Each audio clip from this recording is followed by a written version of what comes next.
Hello friends, welcome back to my channel gain brain with Himanshi Rishi. And आज की इस video में हम डिस्कस करेंगे कि पीजीटी इंग्लिश के लिए सबसे बेस्ट बुक्स कौन सी है, किन बुक्स में से हमें पढ़ना चाहिए, ऐसी कौन सी बुक है जो कि मैक्सिमम नंबर ऑफ राइटर्स को कवर कर रही है। सो हाल ही में EMRS ने अपना सिलेबस निकाला है। Even Haryana HPSC PGT, EMRS PGT and HPSC PGT ने दोनों ने अपना सिलेबस निकाला है। दोनों ने बहुत सारी वैकेंसीज भी निकाली है। सो बहुत से एस्पिरेंट्स हैं जो इन एग्ज़ाम्स की तैयारी कर रहे हैं, बट दे आर एप्रीहेंसिव कि कौन सी बुक से पढ़ा जाए। They are confused. So basically इस वीडियो में हम उन्हीं बुक्स के बारे में डिस्कस करेंगे कि आप इन बुक्स की हेल्प ले सकते हैं, इन बुक्स में से पढ़ सकते हैं। सो अगर आप मेरे चैनल पे न्यू हैं so please do subscribe my channel. Moreover, if you like the video don't forget to hit the like button. And इस वीडियो को आप ज़रूर एंड तक देखिएगा so that you don't miss on to any important thing और any important point. Now let's get started with the video. So जो हमारी first book है वो है SK Arora by Prakash publication. जी हाँ, ये बुक ऐसी बुक है जो कि maximum number of writers cover करती है, जो कि पीजीटी इंग्लिश के सिलेबस में है। तो ज़्यादातर एस्पिरेंट्स इसी में से पढ़ते हैं। बहुत ही अच्छी बुक है ये, इजी लैंग्वेज में सब दिया हुआ है और जितने भी हमारे राइटर्स हैं वो सभी कवर हो जाते हैं, चाहे वो इंडियन हो, चाहे वो रोमांटिक हो, या फिर वो एलिजाबेथन हो, या फिर विक्टोरियन हो। सो जितने भी इम्पॉर्टेंट एमिनेंट राइटर्स हैं पीजीटी सिलेबस के वो इसमें कवर हो जाते हैं। बट जो वर्ल्ड लिटरेचर है, लाइक अफ्रीकन हो गई, एशियन हो गई, लैटिन हो गई, ये भी EMRS के सिलेबस में है। सो ये वर्ल्ड लिटरेचर के राइटर्स को नहीं कवर करे। जस्ट एज वाइज आप कह सकते हैं विक्टोरियन के इम्पॉर्टेंट या फिर रोमांटिक के इम्पॉर्टेंट, जितने भी इम्पॉर्टेंट राइटर्स हैं। बट अगर आप इसमें से पढ़ोगे आपके मैक्सिमम नंबर ऑफ राइटर्स इस बुक में से कवर हो जाएंगे, एक्सेप्ट एक्सेप्ट जो ये वर्ल्ड लिटरेचर है वो इसमें से आपकी कवर नहीं होगी, बिकॉज अफ्रीकन का एक राइटर नहीं है, लैटिन का एक राइटर नहीं है, तो वो वाले राइटर्स आपके इसमें से नहीं होंगे। अदरवाइज जो ऊपर का सिलेबस है, ऊपर के जितने राइटर्स हैं वो इसमें आपके कवर हो जाएंगे, चाहे वो इंडियन हो। इंडियन में भी अनीता देसाई नहीं है, बट और सब है, इजिकल, कमला दास, ये सारे राइटर्स है इसमें। सो एक दो इंडियन नहीं है, अदरवाइज सारे जो इम्पोर्टेंट ब्रिटिश लिटरेचर है और जितने भी बाहर के राइटर्स हैं वो इस बुक में से कवर हो जाएंगे। सब कुछ डिटेल्ड एक्सप्लेनेशन है, बहुत अच्छे से MCQs दिए हैं। सो ये एक अच्छी बुक है for PGT English aspirants. Then इसके बाद एक बहुत ही अच्छी बुक है, वो है यूथ कंपटीशन टाइम्स। अब इस बुक में क्या है, इस बुक में डिटेल में कवर कुछ भी नहीं होता।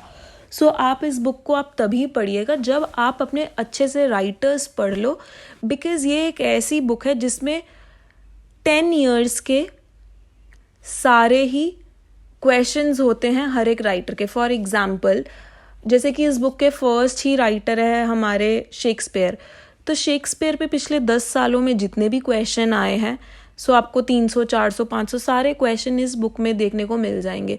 ऐसे ही आप वर्ड्स बत लगा लो। सो जितने भी इम्पॉर्टेंट राइटर्स हैं EMRS PGT के सिलेबस में, तो वो सारे इसमें, सारे तो नहीं कहूँगी, अगेन वर्ल्ड लिटरेचर के नहीं कवर हो रहे, बट जितने भी इम्पॉर्टेंट राइटर्स हैं वो सब, ज़्यादातर मैक्सिमम राइटर्स इसमें कवर हो रहे हैं। बट डिटेल्ड एक्सप्लेनेशन आपको छोटे बहुत पॉइंटर्स में मिल जाएगी, बट आपको ऐसा नहीं मिलेगा कि आपको इसका बैकग्राउंड और सब कुछ बताया जाए। जैसे कि जो मैंने ऊपर पहले SK अरोड़ा में डिटेल्ड थी इन्फॉर्मेशन, उसमें ऐसे नहीं दी जाएगी। बट 10 सालों में, चाहे वो PGT DSSB का हो, झारखंड का हो, UP का हो, NVS का हो, सो जितने भी एग्ज़ाम्स में PGT इंग्लिश में, चाहे वो हरियाणा का हो, ठीक है, जितने भी एग्ज़ाम्स में अब तक जो क्वेश्चन पूछे गए हैं उस राइटर के बारे में आपको मिल जाएंगे। सो हाँ, ये एक अच्छी बुक है, बिकॉज़ आपको बहुत अच्छे से पता चल जाएगा क्वेश्चन कैसे आते हैं एग्ज़ाम में, किस तरीके के आते हैं। And most of the times you see that questions are repeated. आपको लास्ट ईयर से रिपीटेडली नहीं मिलेंगे, पिछले 2-3 सालों से ना मिले, बट आप पिछले 10 सालों का पेपर्स आप पढ़ के जाएंगे तो yes, maximum number of questions in the exam paper they are repeated, और वो मतलब 5-6 साल 8 साल ऐसे क्वेश्चंस को रिपीट करते हैं, इतने पुराने. सो हाँ, आई गेस 10 साल का अगर आप पढ़ लोगे हर एक राइटर के क्वेश्चंस तो अच्छे से कवर हो जाएगा चीज़ें. मोर ओवर ग्रामर के जैसे सिनोनिम्स, एंटोनिम्स हो गए, वन वर्ड सब्स्टिट्यूशन हो गए, तो पिछले जो 10 सालों में वो भी पूछे गए हैं इंपॉर्टेंट. तो इसमें ग्रामर के भी ऐसी प्रैक्टिस दे रखी है कि जो सिनोनिम्स 10 सालों में आए हैं एग्ज़ाम्स के डिफरेंट एग्ज़ाम्स में, तो वो भी कवर हो जाते हैं. तो अगेन आपको पता चल जाता है कि ओके ये वर्ड आ रखा है इस एग्ज़ाम में, ये वर्ड इस एग्ज़ाम में आ रखा है. तो यस, ये प्रैक्टिस बुक हम बोल सकते हैं. ये आपके पढ़ने के लिए नहीं है. पहले आप कोई एस.के. अरोड़ा या फिर आगे जो मैं बुक्स बताऊंगी आप उनमें से पढ़ो, then you practice it from this book, तब आपकी अच्छे से हो जाएगी तैयारी. Then the next book is Success in Your Hands by Dr. Ranjit Singh. So ये सेकेंड एडिशन है, इसका फर्स्ट एडिशन भी अच्छा है, सेकेंड एडिशन भी अच्छा है. Again maximum number of writers इसमें भी कंप्लीट हो जाते हैं. इसका जो राइवलरी है वो कौन है? एस.के. अरोड़ा. सो ये भी एक बहुत अच्छी बुक है और एस.के. अरोड़ा भी बहुत अच्छी बुक है. सो जो एस्पिरेंट्स यूपी पीजीटी की तैयारी कर रहे हैं, यूपी पीजीटी इंग्लिश, सो वो ज़्यादातर इसमें से पढ़ते हैं, क्योंकि जो यूपी टीजीटी पीजीटी का सिलेबस है उसमें, मतलब सिलेबस तो वो भी कवर कर रहा है एस.के. अरोड़ा, बट जैसे इसमें क्वेश्चंस दिए रहते हैं वो यूपी टीजीटी पीजीटी के एग्जाम्स में बहुत पूछे जाते हैं. But SK. अरोड़ा में आपको हर एक राइटर का डिटेल्ड वर्क, डिटेल्ड इन्फॉर्मेशन सब कुछ मिल जाती है. ये यूपी के एस्पिरेंट्स के लिए मैं बोल सकती हूँ, टीजीटी पीजीटी एस्पिरेंट्स के लिए ये किताब ज़्यादा अच्छी है. बट अगर आप इसको ईएमआरएस के लिए भी पढ़ना, दोनों पढ़ने के लिए प्लीज़ मत यूज़ करना कि मैं ये भी पढ़ लूँ वो भी पढ़ लूँ. It will be of like not much use. तो आप सोच लो आपको किस में से पढ़ना है, एस.के. अरोड़ा या फिर रंजीत सिंह में से, आप दोनों में से किसी एक में से पढ़िए.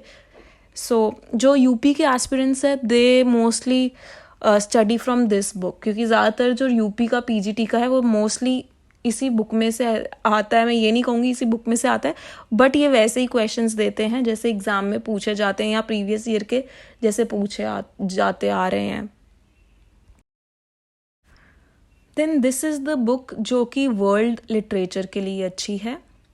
अब हमारे को ईएमआरएस में वर्ल्ड लिटरेचर भी दी है, लैटिन, अफ्रीकन, एशियन.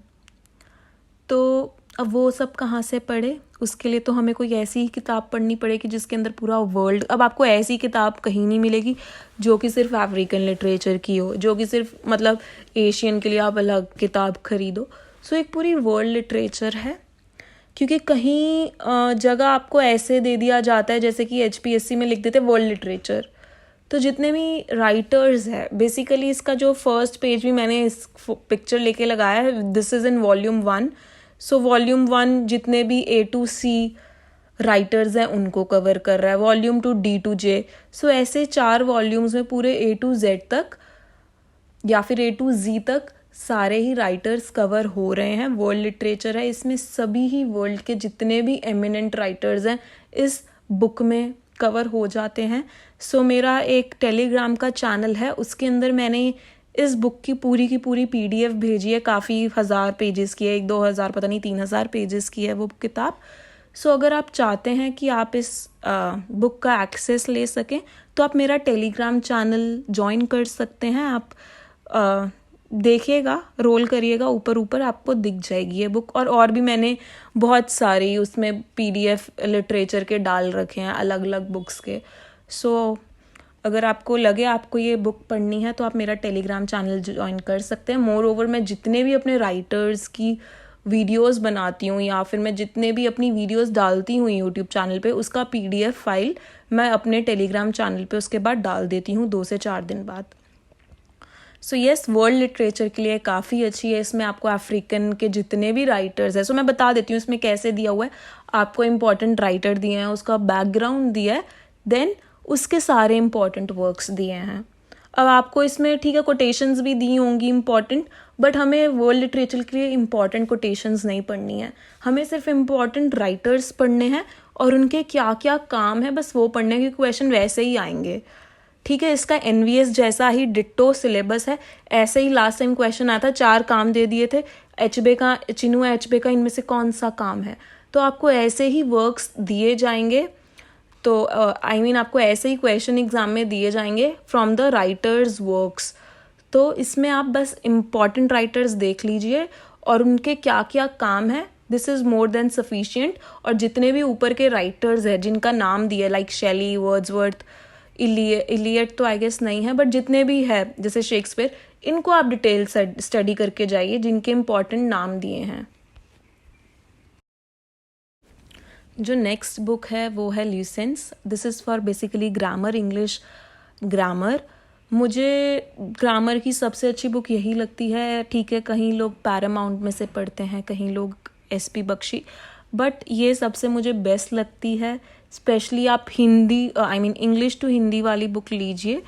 बहुत अच्छे से जो इसका फर्स्ट चैप्टर है सिंटैक्स, बहुत अच्छे से हिंदी में भी इंग्लिश में भी रूल्स दे रखे हैं, बहुत सारे एग्जाम्पल्स दे रखे हैं। नॉट ओनली दैट, बहुत सारे क्वेश्चंस दे रखे हैं। मतलब हर एक चैप्टर के 100, 200, 300 आपको प्रैक्टिस क्वेश्चंस दे रखे हैं। टेंसेस बहुत अच्छे से English to Hindi, active passive के रूल्स इंग्लिश टू हिंदी, मतलब बहुत अच्छे से इस बुक में एक्सप्लेन किया है, चाहे वो सिनोनिम्स, एंटोनिम कुछ भी हो। So yes, this is one book for grammar, अगर आपको ग्रामर की प्रैक्टिस करनी है और रूल्स समझने हैं। Then the other book is the SP Bakshi one. UP, TGT, PGT के जो ग्रामर है काफ़ी हाई लेवल की होती है वो ग्रामर, तो वो बेसिकली इसमें से आती है, SP बख्शी में से। हम ये नहीं कहेंगे कि इसी में से आती है, बट ये ऐसी बुक है जो कि हर एक चीज़ कवर कर लेती है।